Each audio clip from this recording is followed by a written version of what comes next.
আজি আমাৰ নিখিল বড়ো ছাত্ৰ সন্থাৰ যি মিছন হোম ৰেস্কিউ এণ্ড ৰেষ্টৰ সেইটো আমি ফাৰ্ষ্ট দিনত আগবাঢ়িছোঁ আৰু সেই ফাৰ্ষ্ট দিনলৈকে যোৱাকালি আমি 60 ফেমিলিছত মানে তেনেকুৱা ৰেস্কিউৰ কাম কৰিলোঁ আৰু যি সামগ্ৰী আছিলে সেইটো আমি উদ্ধাৰ কৰি ৰেষ্টৰ কৰি দিলোঁ আৰু তেনেকাই আকৌ আজিও আমি সন্তক বুলি গাঁৱত ইয়াতো মানে বহুত মানে ঘৰৰ ভিতৰত পল সোমাই আছে আৰু সেই ইয়াৰ ভিতৰত কিছুমান সামগ্ৰী এতিয়াও পৰি আছে এইবোৰ আমি উদ্ধাৰ কৰি দিম আৰু যিবোৰ ফেমিলিয়ে এই অঞ্চলত এই গাঁৱত তেওঁলোকে আমাৰ এটা সাৰ্ভে টিম আছে তেওঁলোকৰ লগত কথা পাতি বা আমাক কয় যে তেওঁলোকৰ মানে নিজে নোৱাৰা কামটো মানে আমি দল হিচাপে আমাৰ ইয়াতে নিখিল বড়ো ছাত্ৰ সন্থাৰ যিহেতু 10 জনীয়া পাৰ গ্ৰুপ 10 জন ভলণ্টিয়াৰ্ছ থকা আমি 100 জন মেম্বাৰ্ছে ইয়াত কাম কৰি আছে আৰু 100 জন ভলণ্টিয়াৰ্ছে এইটো আমি 10টা গ্ৰুপত মানে ভাগ কৰি 10টা ফেমিলিত একেবাৰে কাম কৰে আৰু এতিয়া আমাৰ টিমটো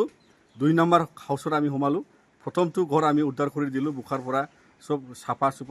চাফা কৰি আহিলোঁ পানী দি এতিয়া সেইটো আমাৰ 2 নম্বৰ ঘৰ আমি সোমাই আছোঁ ভুক্তভোগী পৰিয়ালে এতিয়াও এপচুক বিচাৰিছে বহুতে তাৰ বিষয়ে কি ক'ব হয় তেওঁলোকে বহুত দুখত আছে আৰু লগতে তেওঁলোকৰ যি থকা মেলাৰ যি ঘৰৰ ব্যৱস্থা অৱস্থা তেওঁলোকে আমাক অনুৰোধ কৰিছে যে যাহাতে তেওঁলোকে কৰিব নোৱাৰা কামখিনি আমাৰ দ্বাৰা কিছুমান কাম তেওঁলোকে অনুৰোধ কৰাৰ কাৰণে আমি তেওঁলোকৰ ঘৰত যিটো কিছুমান বস্তু সামগ্ৰী পৰি আছে সেইটো উদ্ধাৰৰ ক্ষেত্ৰত তেওঁলোকে আমাক অনুৰোধ কৰিলে আমি তেওঁলোকক সহায় কৰি আছোঁ য'ত আমি আছোঁ সেইখন অঞ্চলত মানে তেনেকুৱা এটা পৰিৱেশ য'ত মানে তেওঁলোকৰ বহুত বস্তু বাহিনী বানত মানে বিনষ্ট হৈ গৈছে সেইটোৰ কাৰণে তেওঁলোকে অনুৰোধ কৰিলে আমি ওচৰত থকা হিচাপে কামত অহা হিচাপে আমাৰ ভলণ্টিয়াৰ্ছে এইটো সহায় কৰি আছে বিভিন্ন অঞ্চলত আছে আৰু এনেধৰণে কাম কৰি আছে কালি হঠাৎ ৰাতি আপোনালোকক লগ পাই নৱজ্যোতি গগৈ ঘৰত আহিব কোৱাত আপোনাৰ তাৎক্ষণিকভাৱে আজি ৰাতিপুৱাৰ পৰা কাম কৰি আছে কি ক'ব এই ঠাই সন্দৰ্ভত এই ঘটনা সন্দৰ্ভত কি ক'ব পোনপ্ৰথমে আমি গোটেই এই নৱজ্যোতি তেওঁৰ ফেমিলি মেম্বাৰ যিমান আছে তেওঁলোকক আমি আমাৰ নিখিল বড়ো ছাত্ৰ সন্থাৰ হৈ বড়ো জাতিৰ হৈ আমি দুখ প্ৰকাশ কৰিছোঁ আৰু এই যি দুৰ্যোগৰ সময়ত এতিয়া যি পৰিৱেশত আছে ইয়াৰ ক্ষেত্ৰত আমি যি সহায় আমি আগবাঢ়ি পাৰোঁ এইখিনি যে আমি শ্ৰমদান দি নিখিল বড়ো ছাত্ৰ সন্থাৰ ইয়াত যিহেতু আমি 150 জন প্ৰজাতি দল আমি 100 অন গ্ৰাউণ্ডত কাম কৰি আছে আৰু বাকী 50 জনে আমাৰ খানা যোগান কৰা ৰান্ধনি টিম আৰু মেডিকেল এমাৰ্জেঞ্চি টিম আৰু ভিডিঅ'গ্ৰাফী ফটোগ্ৰাফী টিম আমাৰ ইয়াত ঘূৰি আছে ছাৰ্ভে টিম এটা আছে তেওঁলোকে যোৱাকালি আপোনাৰ জনোৱা মতে তেওঁলোকে ইয়াত ঘৰত খবৰ কৰি আজি আহি তেওঁলোকে আমাক পৰিৱেশটো জনাইছে আৰু আমাক তৎক্ষণিকভাৱে এই ঘৰত মানে আহিবলৈ আমি সুযোগ পাইছোঁ আৰু এইটোৱে যে আমি নিখিল বড়ো ছাত্ৰ সন্থা এই যিটো পৰিৱেশ যি মাছগাঁও প্ৰজাবস্তি আৰু নেপালী কুটিৰ ওচৰত যি আমাৰ বিহুবৰ অঞ্চল তাত যি চাইটিং খেতি যি জেগা আছে তাই গাঁও আছে তো এইবোৰ অঞ্চলত আমি যোৱাকালিলৈকে কৰিলোঁ আৰু আজি যিটো সন্তক যি বাজাৰ এৰিয়া এইখিনি অঞ্চলত যেনেকুৱা এটা পৰিৱেশ সেইটো মানে বহুত দুখ লগা আৰু গোটেই পৰিৱেশটো মানে এতিয়া যিহেতু বহুত মানে ক্ষতিকাৰক হৈছে ইয়াৰ ক্ষেত্ৰত যাতে আমি আহ্বান জনাওঁ যে অসম চৰকাৰে অধিক মানে ইয়াত সহায় কৰিব লাগিব যিহেতু থকা মেলা খোৱা মেলাবিলাক আপোনালোকে নিজৰ ফালৰ পৰা কৰি আছে হয় আমাৰ যিটো কেম্প আছে সেইটো বেছ কেম্পটো হ'ল আমাৰ ৰদৈ পুখুৰীত তাত এটা কমিউনিটি হল আছে আৰু এনে ফিছপুৰীত মানে এটা আনইউজ মানে স্কুল আছে তাত আমি কেম্প পাতিছোঁ আৰু আমাৰ খবৰ কৰিছে নেকি প্ৰশাসন মানে আমাৰ লোকেল পঞ্চায়তে আমাক খবৰ কৰিছে আৰু লোকেল পঞ্চায়তৰ পৰা আমাক মানে সদায় খবৰ লৈ আছে আমাক মানে জল জীৱনৰ যিটো ছাপ্লাই তাত ওচৰত আছে তেওঁলোকে তাৰ পৰা আমাক মানে ৰান্ধিবৰ কাৰণে ভাল পানী তেওঁলোকে ছাপ্লাই দিছে আৰু আমি তাৰ পৰা পানী যোগান কৰি আছোঁ আৰু বাকী গাঁৱৰ মানুহসকলে আমাক আদৰি জনাইছে আৰু তেওঁলোকে দিনে দিনে খবৰ লৈ থাকে যে কিবা অসুবিধা হৈছে নেকি তো ইয়াৰ কাৰণে আমি নিখিল বড়ো ছাত্ৰ সন্থা মানে বহুত মানে আমি ইয়াত হস্পিটেলিটি যি এটা আমাক যে আদৰি জনাইছে সেইটো আমাক মানে বহুত এনকাৰেজ কৰিছে আৰু এই এনকাৰেজমেণ্টটো লৈ আমি যাতে দুৰ্যোগৰ সময়ত মানুহ সহায় কৰিব পাৰে এইখিনি কাম আমি কৰি যোৱাৰ কাৰণে আমি সংকল্পবদ্ধ নমস্কাৰ মই মিছ সুফিয়া বেগম আমাৰ ঘৰটো মানে যিটো 19 তাৰিখে মানে মহাপ্ৰলয় আহিছিলে বানপানীয়ে মানে বহুতখিনি নষ্ট কৰি দিলে আধা চাইডে এটা শুয়ে গ'ল এতিয়া আজি যিখিনি কোকৰাঝাৰৰ পৰা মানে আহিছে টিমটো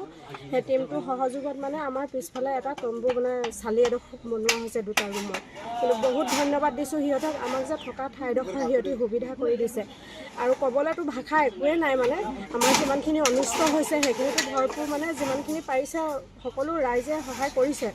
যথেষ্ট কৰিছে, কিন্তু তাৰ মাজত আমাক থকা ঠাইডোখৰ যে আজি এটা টীম আহি কোকৰাঝাৰৰ পৰা ইমান ধুনীয়াকৈ কৰি দিছে, সেইটোত আমি বহুত সুখী হৈছোঁ আৰু বহুত সিহঁতক আশীৰ্বাদ কৰিছোঁ। আৰু ধন্যবাদ মানে আশীৰ্বাদ মানে কেনেকৈ কৰিম মানে সেইটো নিজেই মানে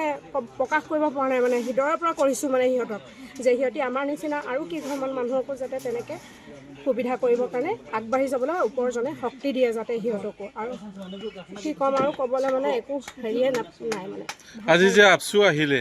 ইয়াৰ দৰে কোনোবা আহিছিল নেকি? নাই, এনেকৈ অহা নাছিলে, কোনো অহা নাছিলে। চবে চাই গৈছে, চৰকাৰ মানুহো চাই গৈছে, কিন্তু মানে দিম বুলি কৈছে, দিয়া নাই। কিন্তু মানে এইটোৱে দিলে আমাক 15,000 টকাটোৱে হেল্পটো সেইটো দিলে। কিন্তু আৰু ৰেচন চেচন এইবোৰ অজস্ৰ পাইছোঁ, কিন্তু থকা ঠাইডোখৰ আজি বহুত সুখী হৈছোঁ মানে পাই পেলাই। আজি টিমটোৰ পৰা মানে যিটো ঘৰ পাইছোঁ মানে বনাই দিছে সিহঁতি, বহুত সুখী মানে। কি ক'ব? মই আপোনালোকৰ মাধ্যমেদি আপোনালোকক বহুত অশেষ ধন্যবাদ দিছোঁ। আমাৰ চন্তকত যে আপোনালোকে ইমান দূৰ বাটৰ পৰা আহি আপোনালোকৰ এটা সংগঠনৰ হৈ পেলাই ইউনিয়ন হৈ পেলাই আমাৰ ঘৰত যে আমাৰ তিনিও ককাই ভাইৰ মাজত আজি হয়, আমাৰ মাজত আমাৰ ডাঙৰ দাদাটো নাইকিয়া, তেওঁ বাহিৰত কৰ্ম কাটে তাৰমানে তাতে থাকে। তো আমাৰ দুই ককাই ভাইৰ মাজত আমি যিখিনি কৰিব পৰা নাইকিয়া, তাত যে আপোনালোকে আহি পেলাই আজি আমাৰ মাজত আমাক এইখিনি সহায় কৰি দিলে আমাৰ তিনি ককাই ভাইৰ মাজত, এইখিনি লৈ পেলাই বহুত নিথয় আনন্দিত আমি। আপোনালোকৰে তাৰমানে কি বুলিকে বুজাম, আমি ভাষাই বুজাবতো আমাৰ কোনো হেৰি নাইকিয়া, কথাই নাইকিয়া আচলতে। আৰু আমাৰ যিখিনি আপোনাৰ লোকচান হৈ গ'লগৈ, এই লোকচানৰ মাজত যেন আপোনালোকে ইমান দূৰ বাটৰ পৰা আহি আমাক এটা ইমান ডাঙৰ এটা সহায় কৰি দিছে, ইমান এটা পৰিষ্কাৰকৈ আমাক যেতিয়া ওলোৱাই দিছে, এতিয়া আমাৰ তাৰমানে কি আমি এতিয়া নিজে হ'লেও যেনেকৈ হ'লেও ঘৰখন তৰিবলৈ খাটি আমাৰ ৰাস্তা এটা জেগাডোখৰ ওলালেগৈ। তো এই জেগাডোখৰ কাৰণে আৰু নিথয় আনন্দিত আপোনালোকৰ কাৰণে,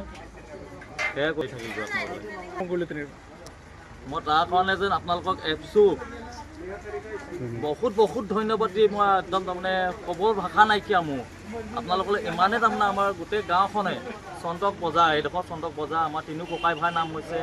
ডাঙৰ দাদাৰ নাম হৈছে ইমদাদুৰ ৰহমান, মাজু দাদাৰ নাম হৈছে জাকিৰ ৰহমান, মোৰ নাম হৈছে আজিজুৰ ৰহমান।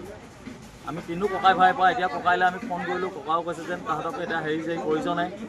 কিন্তু বোলো তাক কৈছোঁ যে কাকাক যে তাহাঁতেও বুজিছে আমাৰ ঘৰৰ দুখ, ফলত ইমান দূৰ বাটৰ পৰা আহি যে আমাক ইমানখিনি সহায় কৰি দিছে, যে ইমান এটা পৰিষ্কাৰকৈ আমাৰ জেগাডোখৰ ওলাই গ'ল। ধন্যবাদ জনাইছোঁ।